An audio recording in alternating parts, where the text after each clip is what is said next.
नारायणं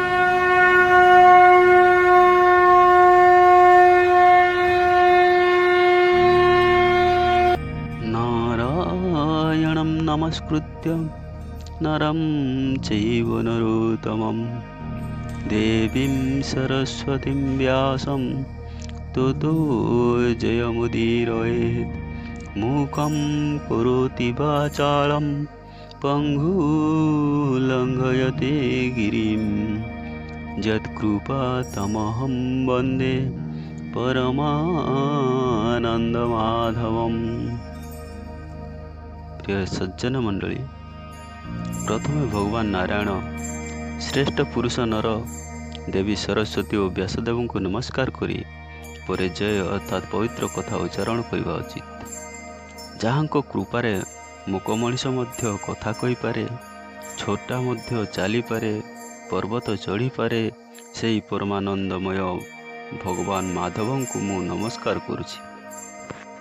प्रिय सज्जन मंडली, आम पूर्व वीडियो सप्तम अध्याय पाठ करथिले, जो कि अस्वस्थ माँ द्रौपदी पुत्र को हत्या करिथिबा विषय जानिले।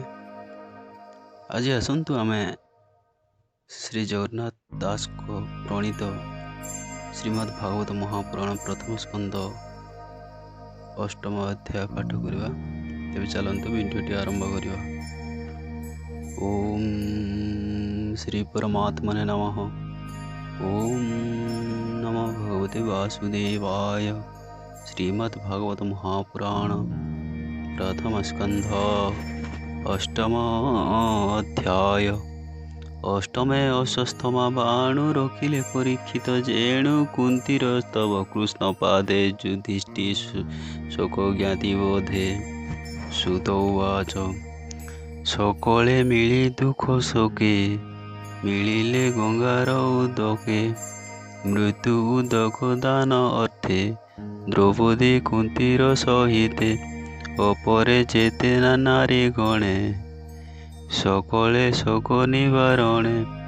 गंगार तीरे दुख मने मिलिले सर्वबंधु जने। उदक देई गंगा जले द्वितीय स्नान करी गले। धर्मनंदन भीमसेन अंबिका सुत जे अर्जुन। गांधारी पुत्र शोके कांधी धरणी लोटई द्रौपदी। कुंती कांदई अश्रुमुखे सर्वे विकल ज्ञाति शोके। व्यास सहिते सर्वमुनि कृष्ण बसिले संगे घेनी। धर्म पुराण इतिहास मुनिये करन्ति प्रकाश। मिथ्या संसार विष्णु माया किए सत्य करि पारे एहा। कालर क्रीड़ा ए जगत कालकु केबा सामरथ। सजी पालई पुण हरे कालर क्रीड़ा ए संसारे। ताहाकु प्रतिक्रिया नाही एमंते बोध तांकु देई शोक हरिले नारायण। एबे हो मुनि गणे शुण दुष्ट राजांक संग मेले कि तबे राज्य हरिथिले। द्रौपदी केश स्पर्श दोषे स्वभावे अल्प आयुषे। ताहाकु प्रभु माया करी अर्जुन गांडीवे संहारी। युधिष्ठिरंकु राज्य देले अवनी भारा निवारिले। उत्तम कल्प सुसंपादी कराई तिनि अश्वमेधी। राजार जस मही तले इंद्रर प्राय संपादिले। पांडुपुत्रंकु करी भाव संगते सात्विकी उद्धव। व्यास समेते जेते मुनि कृष्ण पूजिले भाव घेनी। संतोषे सर्वमुनि गणे कृष्ण को पूजिले कल्याणे।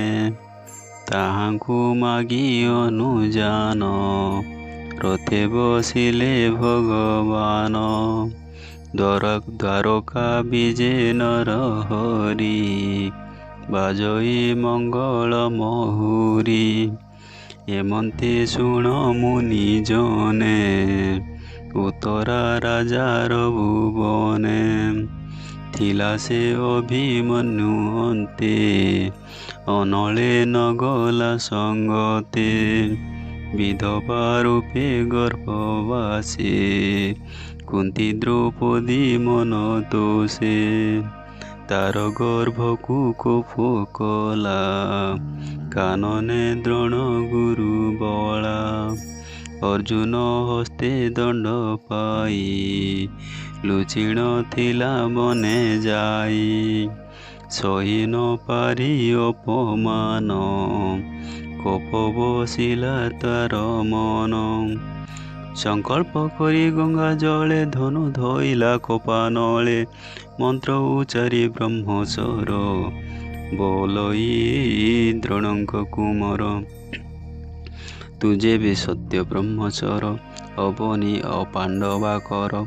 ଏମନ୍ତେ ପେଶିଲା ନାରାଜ, ଗଗନେ ଯେନେ ରବି ତେଜ।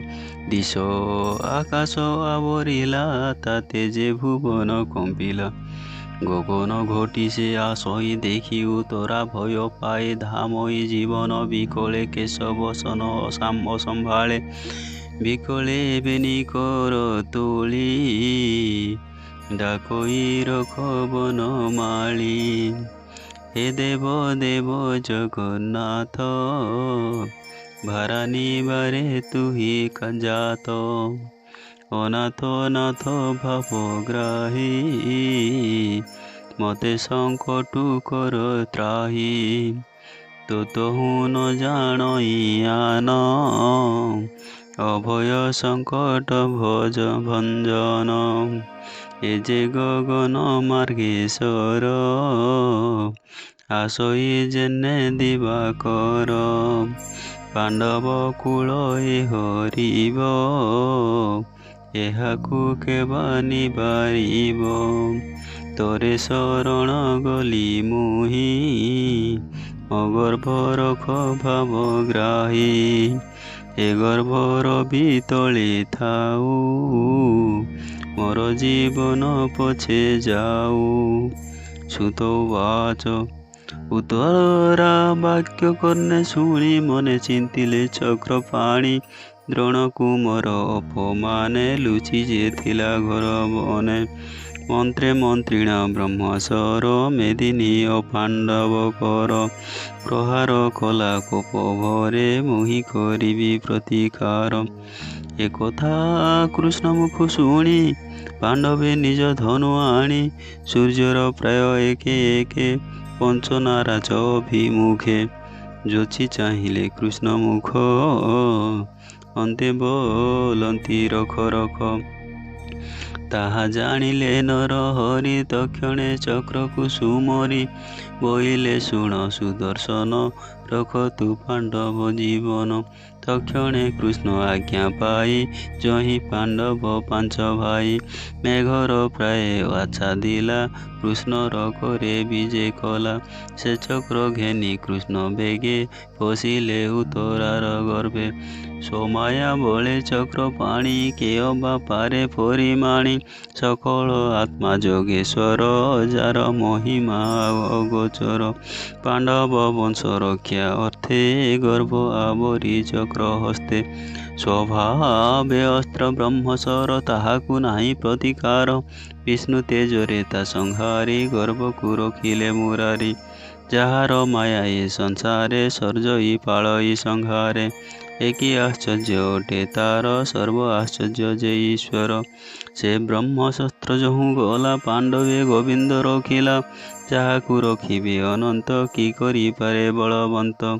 ତକ୍ଷଣେ ପାଣ୍ଡବ ଜନନୀ, କୃଷ୍ଣ ଉତ୍ତରା ସଙ୍ଗେ ଘେନି। ପାଞ୍ଚ ପୁତ୍ରଙ୍କୁ କରି ଆଗେ, ନମିଲେ କୃଷ୍ଣ ପାଦ ଯୁଗେ। କାତରେ ଯୋଡ଼ିବେନି ପାଣି, କଣ୍ଠ କୁଣ୍ଠିତେ କହେ ବାଣୀ।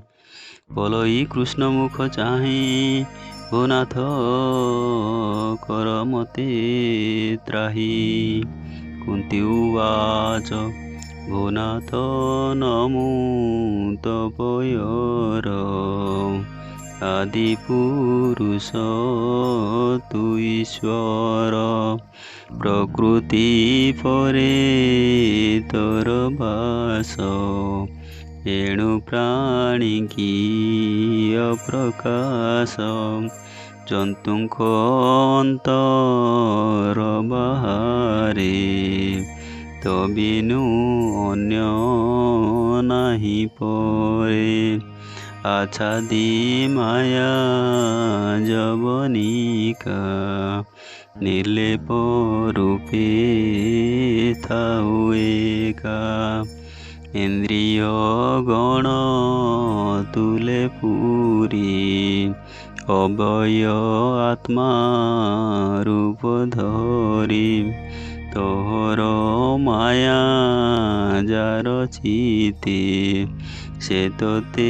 ଜାଣିବେ କେମନ୍ତେ ନଟଙ୍କ ମଧ୍ୟରେ ଯେ ନାୟକ ଯେ ସନେ ନାଟେ ମୋହଲୋକ ନାନା କାଛେଣି ସେ ଭିଆଇ ନୃତ୍ୟକାରଙ୍କୁ ସେ ନଚାଇ ଦେଖନ୍ତା ପ୍ରାଣୀ ମନ ମୋହେ ମୂଳ ବିଚାରେ ସତ୍ୟ ନୁହେଁ ପରମହଂସ ଦୀକ୍ଷା ପଣେ ନିର୍ମଳ ଚେତା ମୁନି ଗଣେ ଦୃଢ଼ ଭକତି ଯୋଗ ମୋତେ ଧ୍ୟାନ କରନ୍ତି ଅବିରତେ ସେ ଭକ୍ତି ଯୋଗରେ ବିହୀନ କାହୁଁ ଦେଖିବୁ ସ୍ତ୍ରୀ ଜନ ତୁନାଥ କୃଷ୍ଣ ଅବତାରେ ପ୍ରକାଶ ବସୁଦେବ ଘରେ ଦେବକୀ ଉଦରୁ ସମ୍ଭବ କୃଷ୍ଣ ତୋ ନାମ ବାସୁଦେବ ସକଳ ଜନ୍ତୁ ହୃଦ ଗତେ ତୋର ବିଜୟ ଆତ୍ମା ତତ୍ତ୍ୱେ କୁମାର ରୂପେ ନନ୍ଦ ଘରେ ତୋର ବିହାର ଗୋପପୁରେ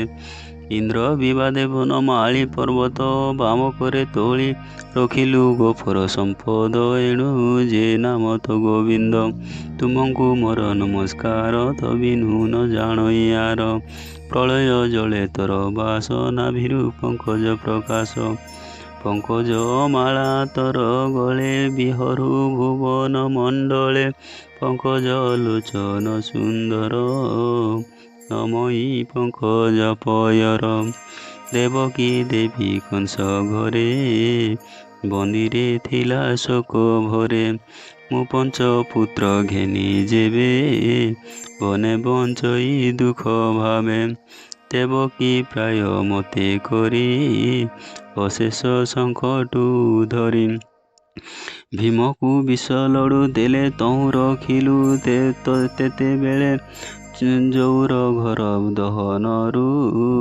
ତୁନାଥ ତହୁଁ ଧରିଲୁ ଜଳେ କୁମ୍ଭୀର ଆଦି ଯେତେ ରାକ୍ଷାସେ ମିଳିଲେ ବନସ୍ତେ ହିଡ଼ିମ୍ବ ଖାଦି ଯେ ରାକ୍ଷାସ ତହିଁ ରଖିଲୁ ପିତବାସ ପୋଷା କପଟେ ରାଜ୍ୟ ହରି ନେଲେ ଦ୍ରୌପଦୀ କେଶ ଧରି ବିବସ୍ତ୍ର କଲେ ସଭା ତଳେ ତହୁଁ ରଖିଲୁ ତେତେବେଳେ ପୁଣି ଅଜ୍ଞାତ ବନବାସେ ଦିନ ବଞ୍ଚିଲୁ ନାନା କ୍ଲେଶେ ଯୁଧେ ଦୁର୍ଜୟ ପେରି ପୁତ୍ରାସୁ ତୁନାଥ ମୋ ପୁତ୍ରେ ଆଶ୍ୱାସୁ ଦ୍ରୋଣ କୁମର ବ୍ରହ୍ମଶର ତହୁଁ ରଖିଲୁ ବଂଶମର ଏଣୁ ବିପଦେ ନ ଡରଇ ଯେ ଦୁଃଖ ତ ମୁଖ ଦେଖଇ ନିତ୍ୟ ସେ ଦୁଃଖ ହେଉ ମୋର ଜଇଁ ଦର୍ଶନ ଲଭେ ତୋର ଦର୍ଶନ ଫଳେ ଜୀବ ରହିଲ ନିଶ୍ଚଳେ ପରମ ଲୋକେ ଲଭେ ବାସ ତୁନାଥ ଭକତ ବିଶ୍ୱାସ ଉତ୍ତମ କୂଳେ ଜନ୍ମ ହୋଇ ବିଦ୍ୟା ସମ୍ପଦ ଯେବେ ଥାଇ ବୁଡ଼ଇ ମତ ଗର୍ବ ଚିତେ ସେ ତୋତେ ପାଇବ କେମନ୍ତେ ତୁନାଥ ଜଗତ ଜୀବନ ତୁ ଅକିଞ୍ଚନ ଜନଧନ ଦରିଦ୍ର ଜନଧନ ତୁହି ପ୍ରକୃତି ତୋତେ ନ ଜାଣଇ ତୁନାଥ ଆତ୍ମା ରାମ ଶାନ୍ତ ନମଇ କୈବଲ୍ୟର ନାଥ ତୁନାଥ କାଳ ରୂପ ହେଉ ଅନାଦି ଧନ ବୋଲାଉ ଅନାଦି ନିଧନ ବୋଲାଉ ସମତୁ ବସୁ ସର୍ବଦେହେ ପ୍ରାଣୀ ତୋହର ମାୟା ମୋହେ ଭଜନ୍ତି ଅନ୍ୟ ଅନ୍ୟ ଭାବେ କଳି କରନ୍ତି କଳି ଯୁଗେ ତୋହର ଇଚ୍ଛା କେ ଜାଣିବ ଶରୀର ବହି ବ୍ରହ୍ମା ଶିବ ତୋର ଚରିତ ଭଗବାନ ଏ ନର ଲୋକେ ବିଡ଼ମ୍ବନ ଏଣୁ ତୋରିପୁ ମିତ୍ର ନାହିଁ ପ୍ରାଣୀ ଜାଣିବେ ତୋତେ କାହିଁ ତୋଠାରେ ଭେଦ ବୁଦ୍ଧି କରି ବୈରୀ ମିତ୍ର ଅନୁସରି ତୁ ବିଶ୍ୱ ଆତ୍ମା ଅଜହରି ଲୀଳା ବିହାରେ ଦେହ ଧରି ପଶୁଙ୍କ ମଧ୍ୟରେ ହେଉ ଜାତ ଋଷିଙ୍କ ଘରେ ଋଷି ସୁତ ଜଳଜନ୍ତୁଙ୍କ ମଧ୍ୟରେ ତୁହି ବିହରୁ ମୀନ କୁର୍ମ ହୋଇ ଏକଥା ତୋତେ ବିଡ଼ମ୍ବନା ତୁ ଆଦି ଆତ୍ମା ନିରଞ୍ଜନ ଏକଥା ତୋତେ ବିଡ଼ମ୍ବନ ତୁ ଆଦି ଆତ୍ମା ନିରଞ୍ଜନ ତଦି ମନ୍ଥନ ବେଳେ ଧରି ରୋଳ ବାନ୍ଧିଲା ନନ୍ଦନାରୀ ପଛେ ଲୁଚାଇ ଛାଟ ଗୋଟି ତା ଦେଖି ଭୂମିରେ ତୁ ଲୋଟି ଚକ୍ଷୁ ଅଞ୍ଜନ ଘଷି କରେ କାନ୍ଦି ପଡ଼ିଲୁ ତା ପୟରେ ବଦନ ହସ୍ତରେ ଲୁଚାଇ ଭୟ କମ୍ପଇ ତୋର ଦେହି କି ପାଇଁ ତୋର ଭୟ ହେଲା ମୋତେ ତ ସନ୍ଦେହ ଲାଗିଲା ଭୟ ଯାହାର ନାମେ ଡରେ ସେ କିମ୍ବା ଯଶୋଦାକୁ ଡରେ ତୁ ନାଥ ଯୋଗ ମାୟା ଅଂଶେ ଜନ୍ମିଲୁ ଯଦୁ ରାଜବଂଶେ ସ୍ୱଭାବେ ଜନ୍ମ ନାହିଁ ତୋର ଭଗତ ହିତେ ଅବତାର ଏଣୁ କଳ୍ପନ୍ତି ସାଧୁ ଜନ ମଳୟେ ଯେସନେ ଚନ୍ଦନ ଅପରେ ଯେତେ ସାଧୁ ଜନ ତ ଜନ୍ମ କରି ଅନୁମାନ ବୋଲନ୍ତି ବସୁଦେବ ଘରେ ଜନ୍ମିଲୁ ଭୂମି ଭାରା ହରେ ପୂର୍ବେ କଠୋର ତପ କରି ବର ମାଗିଲା ପୁତ୍ର ହରି ତେଣୁ ଦେବକୀ ଗର୍ଭେ ଜାତ ତୁ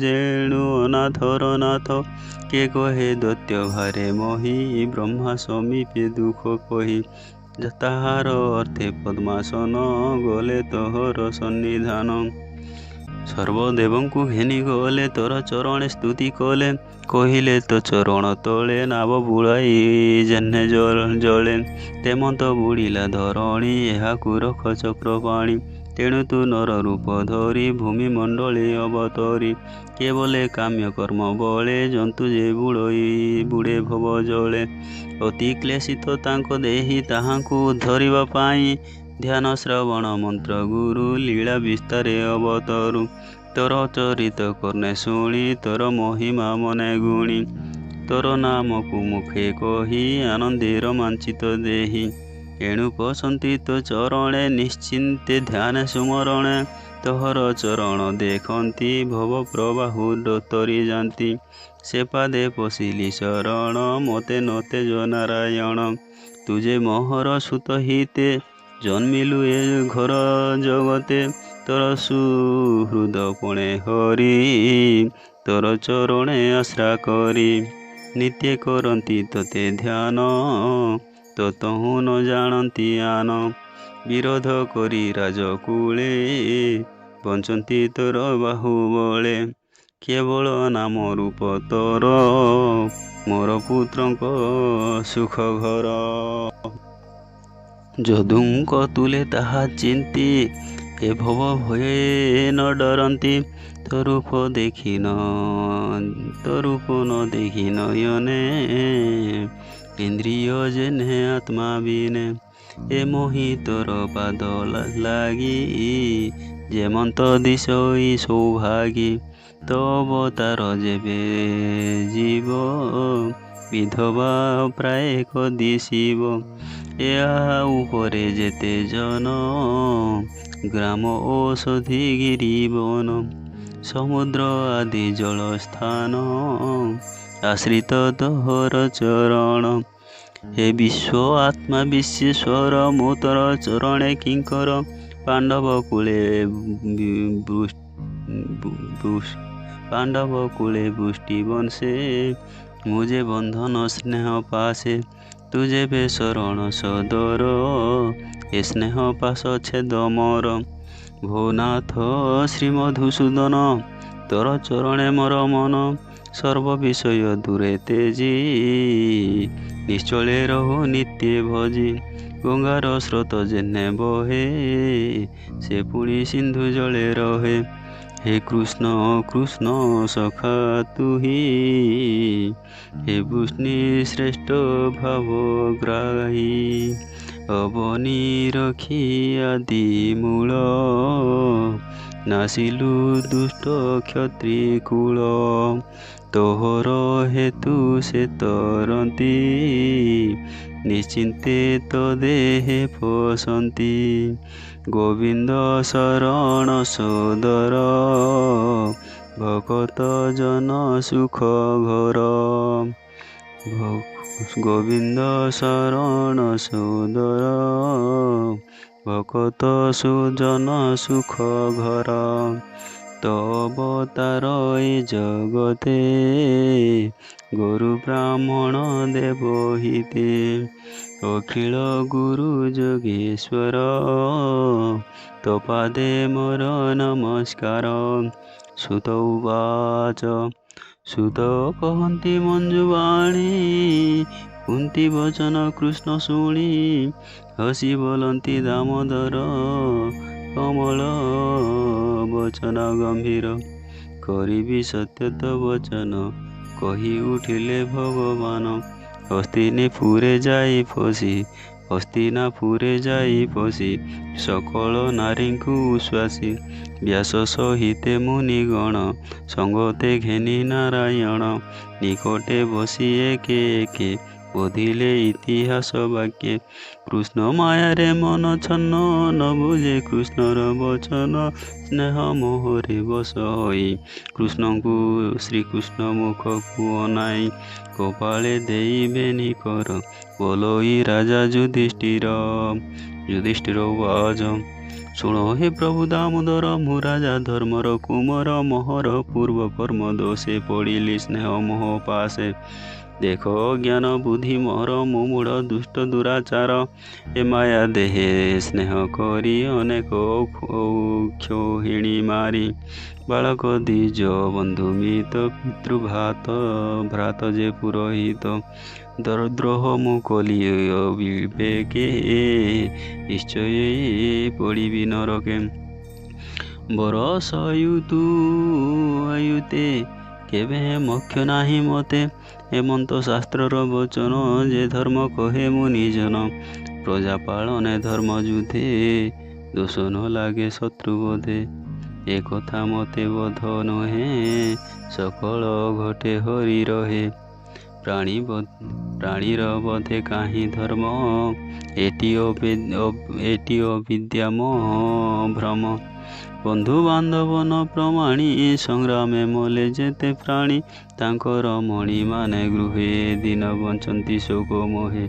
ତହୁଁ ଯେ ତାପ ପୁଜିବ, କି କର୍ମେ ସେ ତାପ ଖଣ୍ଡିବ। ଦେହେ ଲାଗିଲା ପଙ୍କ ଯେହ୍ନେ, ନ ଯାଇ ପଙ୍କେ ପ୍ରକ୍ଷାଳନେ।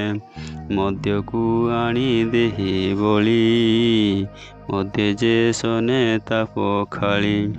ପ୍ରାଣୀର ବଧ ପ୍ରାଣୀ ହତେ, କାହୁଁ ତାରିବ ଯଜ୍ଞ ମତେ। ସୁତ ଉବାଚ। ହେମନ୍ତ କୃଷ୍ଣର କ୍ରୋଧେ, ରାଜା କହିଲେ ଦୁଃଖ ଚିତ୍ତେ। ତକ୍ଷଣେ ପ୍ରଭୁ ନରହରି, ମାୟାରେ ତାଙ୍କ ମନ ହରି। ପଞ୍ଚ ପାଣ୍ଡବ ସଙ୍ଗେ ଘେନି, କିଛି ନ କହି ହେଲେ ତୁନି। ସେ ମାୟାଧର ପାଦଗତ, ନମଇ ଦାସ ଜଗନ୍ନାଥ। ସେ ମାୟାଧର ପାଦଗତ, ନମଇ ଦାସ ଜଗନ୍ନାଥ। ଇତି ଶ୍ରୀମଦ୍ଭାଗବତେ ମହାପୁରାଣେ ପରମହଂସ୍ୟାଂ ସଂହିତାୟାଂ ପ୍ରଥମସ୍କନ୍ଧେ କୁନ୍ତି ସ୍ତୁତି ଯୁଧିଷ୍ଠିରାनुतापो नाम अष्टमोऽध्याय। ओम नमो भगवते वासुदेवाय। हरि ओम।